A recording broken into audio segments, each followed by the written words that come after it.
Olá, boa noite. Uberlândia registra 118 novos casos confirmados da Covid-19 somente nas últimas 24 horas. Hoje nós vamos falar sobre as eleições presidenciais nos Estados Unidos, entender como funciona o sistema de votação americano. No estúdio vamos conversar com o Aldo Duran, professor do Instituto de Ciências Sociais da UFO. Então fique em casa, fique com a gente. O Jornal da UFO está começando agora.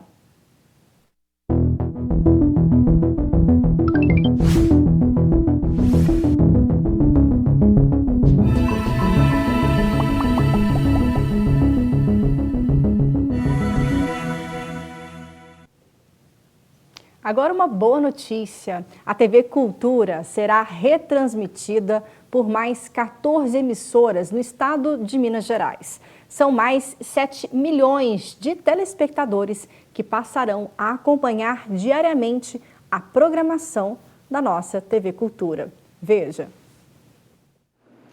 A cerimônia de assinatura do Acordo de Cooperação e Afiliação foi no Palácio dos Bandeirantes. Além do governador João Dória, participaram o presidente José Roberto Maluf e a diretoria da Fundação Padre Anchieta, o secretário de Comunicação de São Paulo, Kleber Mata, o secretário de Cultura e Economia Criativa, Sérgio Saleitão, e o presidente da Associação Mineira de Rádio e Televisão, Luciano Pimenta. É muito importante essa parceria entre a AMIRT e a Fundação da TV Cultura, porque marca um ingresso de 14 emissoras com a possibilidade de vir outras para a gente retransmitir essa programação sensacional que a TV Cultura tem. A AMIRT está muito honrada de estar aqui nesse evento e muito envaidecida de estarmos agora pertencendo à Rede Cultura de televisão. Com o acordo de cooperação, o sinal da Rede Cultura de televisão chegará a mais 7 milhões de brasileiros no estado de Minas Gerais. Nós fornecemos a programação e eles nos fornecem todo o jornalismo local e regional de que necessitarmos. A TV Cultura está sempre disposta a ceder o seu sinal a todas aquelas emissoras que queiram se afiliar à nossa rede. As portas estão e estarão sempre abertas. Falando agora sobre o tema que é destaque do nosso JU hoje e que é um tema com certeza em destaque nos telejornais do mundo todo. No dia 3 de novembro acontece oficialmente a eleição presidencial nos Estados Unidos. Conversamos com o professor do curso de Relações Internacionais da UFO para entender melhor como funciona esse sistema eleitoral estadunidense, né, e quais são os principais desafios dos candidatos este ano. Entenda mais sobre esse assunto na reportagem a seguir, feita pela jornalista Isabela Rodrigues. A disputa pela Casa Branca está no centro das atenções da mídia. Considerando que os Estados Unidos é uma das maiores potências do mundo, a vitória de Donald Trump ou Joe Biden interfere diretamente na política internacional. Faltando apenas 8 dias para o pleito oficial, longe dos Estados Unidos, ainda surgem dúvidas não apenas sobre quem será o presidente, mas também sobre o modelo da eleição estadunidense, que é definida pelo Colégio Eleitoral. Nesse sistema, cada estado tem um peso, de acordo com o tamanho de sua população. Por isso, receber mais votos em todo o país não necessariamente garante a vitória, como explica o professor do Instituto de Economia e Relações Internacionais da UFO, Felipe Mendonça. É preciso entender que lá o voto não é direto no candidato, como é aqui no Brasil, por exemplo. Por aqui basta o candidato ou a candidata ter a maioria dos votos, 50% mais um, e pronto, ele é eleito. Mas nos Estados Unidos, o sistema de escolha do presidente é indireto e funciona, portanto, na lógica dos colégios eleitorais. Mas o que isso significa? Bom, funciona assim. Existem lá 538 delegados. Cada estado da Federação dos Estados Unidos tem direito a uma quantidade de delegados. Quanto maior a população de um estado, maior o número de delegados daquele estado. Quanto menor o estado, portanto, menor o número de delegados. O Texas, por exemplo, tem 38 delegados. A Califórnia tem 55 delegados. Indiana tem 11 delegados. E assim vai. Cada estado tem um determinado número de delegados. E aí que a mágica acontece, né? Quando o eleitor vai votar no presidente lá nos Estados Unidos, o que ele faz, na verdade, é votar no presidente naquele estado que ele está morando. O candidato, portanto, eleito naquele estado, leva todos os votos dos delegados daquele estado, na grande maioria dos estados é assim que funciona. A corrida presidencial, portanto, lá nos Estados Unidos, é feita estado por estado. Estados maiores, portanto, com maior número de delegados, são mais importantes na disputa, enquanto estados menores, muitas vezes, são mais escanteados. Historicamente, a eleição é disputada por apenas 2 candidatos, um do Partido Democrata, este ano representado por Joe Biden, e outro do Partido Republicano, que pela segunda vez é Donald Trump. Alguns estados americanos também costumam ter uma tradição ao escolher o candidato com base no partido, e outros variam. Isso deixa a disputa incerta. Estes estados, que já têm um padrão mais ou menos histórico definido, acabam muitas vezes desaparecendo um pouco da corrida porque eles não estão em disputa. Já outros estados têm um padrão de votação diferente, oscila, né? O padrão não é tão claro. E então, nesses estados que oscilam, eles são chamados assim, os swing states, né? É onde geralmente a disputa se dá de maneira mais ferrenha. Por exemplo, o caso da Flórida, ou, por exemplo, o caso da Pensilvânia, Michigan e tantos outros estados. Esse jogo eleitoral, como funciona lá nos Estados Unidos, acaba, é bem verdade, por criar algumas distorções que às vezes confundem a gente. Por exemplo, para ser eleito, você precisa ter a maioria dos votos dos delegados e não necessariamente a maioria dos votos totais, né, da população estadunidense. Então isso já aconteceu algumas vezes, inclusive a última eleição, o Trump foi eleito com a maioria dos votos dos delegados, mas sem ter a maioria do voto da população geral, total dos Estados Unidos. É preciso lembrar que o voto nos Estados Unidos não é obrigatório. Porém, mais de 59 milhões de pessoas já votaram antecipadamente, seja pelo correio ou presencialmente. Com este cenário, especialistas preveem que um recorde de 150 milhões de votos pode ser batido e a taxa de participação na eleição pode ser a maior desde 1908. Há meses, as pesquisas eleitorais têm mostrado a vitória de Biden sobre Trump, mas segundo o professor da UFO, antes de vencer o adversário, é necessário que o candidato convença o eleitor a votar. Historicamente, lá nos Estados Unidos é assim. Os candidatos estimulam que aquela população que tende a votar nele levante do sofá no dia da votação e vá votar. Isso não é específico dessa corrida agora entre Trump e Biden. É algo que sempre acontece também nos Estados Unidos. Em resumo, lá o candidato enfrenta 2 batalhas. A primeira é convencer a população que lhe é favorável, né, que vote. E a segunda é vencer o oponente. É claro que as duas coisas estão relacionadas, é bem verdade, mas acho que isso explica um pouco porque tanto Biden quanto Trump insistem tanto para as pessoas que lhes são favoráveis compareçam às urnas. Muito obrigada, professor Felipe, pelas suas explicações e colaboração aqui com a gente no Jornal da UFO. Agora aqui no estúdio a gente recebe para conversar com a gente, para que nós possamos entender ainda mais sobre esse processo eleitoral americano, o professor Aldo Duran, que é do Instituto de Ciências Sociais. Isso. Seja muito bem-vindo, professor Aldo. Muito obrigado. Bom, para a gente entender, nem sempre o candidato mais votado, então, é o eleito nos Estados Unidos. Foi o que aconteceu nas últimas eleições, inclusive. Então, de que forma que o sistema eleitoral costuma, né? Quais seriam as estratégias dos candidatos para este ano? Bom, primeiramente quero agradecer o convite e também quero aproveitar o momento de parabenizar o povo boliviano que teve uma vitória fragorosa do movimento ao socialismo, restaurando ali a estabilidade política naquele país. Foi fragorosa, digo, eu não sou de nenhum partido, mas tem que ser parabenizar o processo, o povo boliviano. E também aproveito para parabenizar o povo chileno pela votação expressiva, pelo plebiscito que foi feito esse domingo e que sepulta a Constituição do Pinochet. Bom, nós estamos falando aqui, professor Aldo, como vocês podem ver pelo próprio sotaque dele, não é brasileiro de nacionalidade, você é da Bolívia. Por isso que ele está falando, ele conhece tanto relações internacionais também, apesar de ser do Instituto de Ciências Sociais, conhece bastante sistemas eleitorais de outros países aqui da América Latina. Muito bem. No caso a votação dos Estados Unidos, ele se caracteriza por um sistema de votação de eleição que é proporcional, mais conhecido como voto distrital. Né?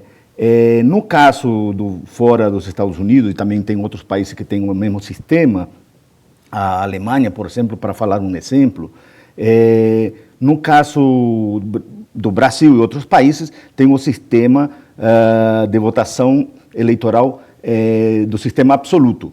Quem ganha, o 50% mais né, ganha a eleição. É absoluto porque é um voto universal, ele é direto. No caso do voto distrital proporcional, ele é um voto indireto, como falou o professor Felipe. Mas aqui o que acontece, né? Como fala a Constituição estadunidense, de 1776, tem que votar em cada estado os pequenos eleitores. Isso está falando aqui sobre esse sistema eleitoral proporcional, cuja, digamos assim, lógica de votação ali é uma mediação entre a quantidade da população, tá certo? E os delegados para o parlamento, tanto do parlamento como do Senado. Né? Então, como que se escolhe lá nesse sistema distrital o sistema proporcional? Então, você tem 538 delegados de todo o país, né, que são colegiados, né, 538 delegados para 51 estados da União Americana. Então, é um delegado, né, é um voto do delegado, o conjunto de delegados. Um delegado, para entender aqui, equivale mais ou menos, aqui um exemplo, 100 mil votos. Então, um delegado teria 100 mil votos. É muita coisa. Muita coisa. Então, o que acontece na distribuição do voto, no mapa do eleitoral do país, tem estados como, por exemplo, a Flórida, que tem 29 votos ou 29 delegados, tá certo? Califórnia tem 55. Os estados do meio do centro dos Estados Unidos, alguns vão oscilar entre 20, 28, né? Pensilvânia, Wisconsin e outro estado ali, que são chamados estados pêndulos. Mas também a maioria dos estados, né, tem de 3 a 15 delegados. Então você vê já o sistema mapeamento do processo eleitoral estadunidense pelos colegiados, ele é desigual. Uma distribuição que ninguém consegue entender. Mas a lógica aqui é uma média da população com o sistema dos representantes para o parlamento. Professor Aldo, como vimos na reportagem também, espera-se um recorde número de votação, já que, lembrando que nos Estados Unidos não é obrigatório o voto. O que está motivando a população, né? Por que os americanos estão estimulados a votar este ano? A estimulação do voto, né, são vários motivos aqui, né? O Trump, por exemplo, no processo eleitoral anterior, ele mobilizou sua base do processo eleitoral, né? A base eleitoral dele, que depois se tornou a base social de apoio, é predominantemente evangélico e uma população branca empobrecida. Tem latinos que também votam no Trump, mas ocorre aqui nessa eleição, depois da vitória do Trump sobre a Hillary Clinton, né, com quase uma diferenciação de uns 13 milhões de votos, né, ocorre que lá nos Estados Unidos, como o voto indireto, a votação tem que ganhar os delegados. E não interessa se o partido, como no caso do Partido Democrata, na antiga eleição, teve essa diferenciação substancial de 3 milhões de votos, não significa grande coisa. Quem ganha o colégio eleitoral leva todo o Estado. E a questão aqui de por que o pessoal está se mobilizando tanto, porque vem aqui vários fatores. A questão da Covid, né, que a política do Trump é um desastre, né, tem o problema do trabalho, né, o processo do trabalho ali, o desemprego é grande, aumentou, e com a Covid também aumentou, os dados são maquiados, tá certo? Também tem uma questão aqui na eleição, na campanha do Trump, ele está colocando que somos socialistas, uma velha retórica da Guerra Fria, colocando o Biden, né, o candidato democrata, como se fosse um socialista, um comunista. Então, está colocando medo na sua própria base eleitoral e também tentando roubar votos do Partido Democrata. Então, a expectativa da população é que eles querem definir logo, né, essa situação. E também tem o problema aqui da luta racial, né? A luta racial não necessariamente, eu vou explicar por que o voto da população negra, né, ela está aumentando também em relação à atrocidade, né, do comportamento do Trump nas eleições contra os negros, contra os latinos, né? Então, existe aqui uma situação, uma expectativa de sair dessa situação e solucionar os problemas, principalmente econômicos, que o Trump não está conseguindo. Bom, para a gente entender um pouco mais sobre essa questão, vamos entender então o perfil e um pouco da história dos dois candidatos, né? O Donald Trump e Joe Biden. Confira no próximo VT, realizado pelo repórter Júnior Caritel. O atual presidente dos Estados Unidos, Donald Trump, de 74 anos, nasceu em uma família bem-sucedida no mercado imobiliário de Nova York. Com a fortuna do pai dando um conforto à família, Trump estudou em boas escolas privadas. Mas o comportamento desafiador e indisciplinado fez com que o pai dele optasse por transferi-lo para um internato militar. Ele se formou em administração na Universidade da Pensilvânia e entrou para o negócio da família. O sucesso nos empreendimentos transforma o nome de Trump em uma marca de valor ao ponto de Donald passar a licenciar o sobrenome para centenas de projetos. Na década de 2000, ele se torna ainda mais conhecido com a apresentação do reality show O Aprendiz, uma competição entre os aspirantes a executivos de negócios, que ao final dos episódios apresentava Trump demitindo um dos competidores. O programa fez Trump se tornar um nome conhecido nacionalmente. O passo seguinte foi ampliar a participação na política com entrevistas e uma aproximação de organizações conservadoras. A decisão de se candidatar à presidência foi tratada como piada por parte da mídia e até mesmo por integrantes do próprio partido. Mas o discurso nacionalista e populista de Trump, combinado com a imagem de empresário bem-sucedido, atraiu o público conservador, que o alçou para a indicação para concorrer à presidência pelo Partido Republicano. Já Joe Biden, de 77 anos, possui uma longa carreira na política. Formado em Direito, Joe conseguiu emprego em um escritório de um político democrata, que o incentivou a se filiar ao partido. Com pouca experiência e discurso de mudança, Biden deu um passo ousado 2 anos depois, ao buscar uma vaga no Senado norte-americano, desafiando o republicano que ocupava o cargo. Com pouco dinheiro e estrutura, Biden garantiu a vitória.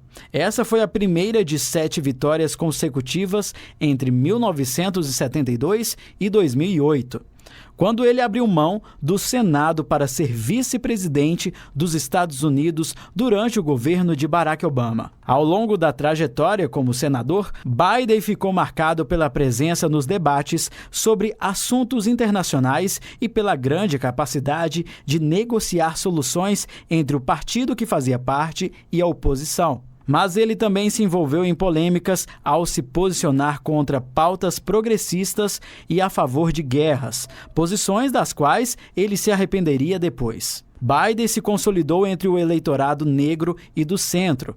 Agora, ele tenta chegar ao cargo de presidente dos Estados Unidos. Como há 4 anos, Trump está atrás das pesquisas, lideradas agora pelo democrata Joe Biden. Em novembro, os americanos irão às urnas para decidir se a história vai se repetir. E está chegando. Dia 3 de novembro é o último dia para os americanos votarem. Mas as eleições já começaram, né? Professor Aldo, explica para a gente, então, o dia 13 é a data limite para os americanos votarem, é isso? Sim, a Constituição estadunidense permite, nesse sistema eleitoral proporcional, permite essa situação aí. Tanto é que o pessoal, quase 54 milhões, deve estar um pouco, já avançou mais, já votaram antecipadamente. Inclusive Trump votou lá no estado da Flórida, que é um lugar que tem um estado poderoso, um estado pêndulo, que chama, né? Ou vota nos democratas ou vota nos republicanos. E que faz toda a diferença. Faz a diferença ganhar em 2 estados, e um dos estados pêndulo, como Pensilvânia, Wisconsin, e outro estado que tem 20 delegados, 28 delegados, define a eleição. Então ele foi lá e votou na frente do clube dele, que é uma universidade, uma biblioteca pública, com toda a parafernália lá. Claro, ele está disputando o voto lá com os democratas, é uma luta, né? Uma luta pelo voto em todo momento, né? Mas aí que está, o perfil desses 2 candidatos, né? Um que é tradicionalmente mais conhecido, Biden, né? Pelo Partido Democrata e tudo, mas também tem um Trump que parece um cara que saiu do reality show e ele participou no processo eleitoral, mas ele é um fanfarrão, né? Ele, em vez de aglutinar, ele divide. Então, é um candidato que tem uma base social eleitoral, principalmente aqueles pessoal racista, nacionalista ao extremo, né? Contra os latinos, contra as mulheres, contra o gênero. Todo mundo sabe do processo, como que foi lamentável o caso do Trump. Mas o pior aqui dessa situação, a sociologia explica, e também assim, relação internacional, a ciência política, um comportamento das grandes massas populares, mesmo sendo de população negra, que votam no Trump, né? Latinos que votam no Trump. Mas no caso do mapeamento eleitoral entre latinos em geral, as mulheres votam a favor do Partido Democrata. E os homens, tem uma pesquisa ali, homens latinos que estão votando mais pelo Trump. Mas, de qualquer maneira, os estados pêndulo, né, que tem grande população latina, no caso da Flórida, é fundamental a luta, batalha campal pelo voto lá na Flórida, justamente para pegar essa população, que quase 13% do total da população, que são os latinos. Tá certo? Professor Aldo, e por que essa disputa eleitoral nos Estados Unidos, é claro, né, chama atenção e olhares do mundo todo se voltam para esse momento? Por que interfere tanto, né, essa mudança? Caso Trump seja eleito, o que muda? E caso, se o Biden, né, seja eleito, o que muda a partir do ano que vem? Boa pergunta. No caso, se ganha um candidato ou outro, você sabe que nos Estados Unidos tem um sistema bipartidário, mas pode ter outros partidos, como, por exemplo, o Partido Verde e o Partido Comunista, que participam. Mas como uma situação de um sistema eleitoral fechado, que os partidos tradicionais acabam indo na frente, e também pela questão da desigualdade econômica, né? Então, ocorre essa polarização entre 2 partidos. Mas, para entender claramente essa situação, o caso do perfil dos 2 candidatos, isso já é antigo.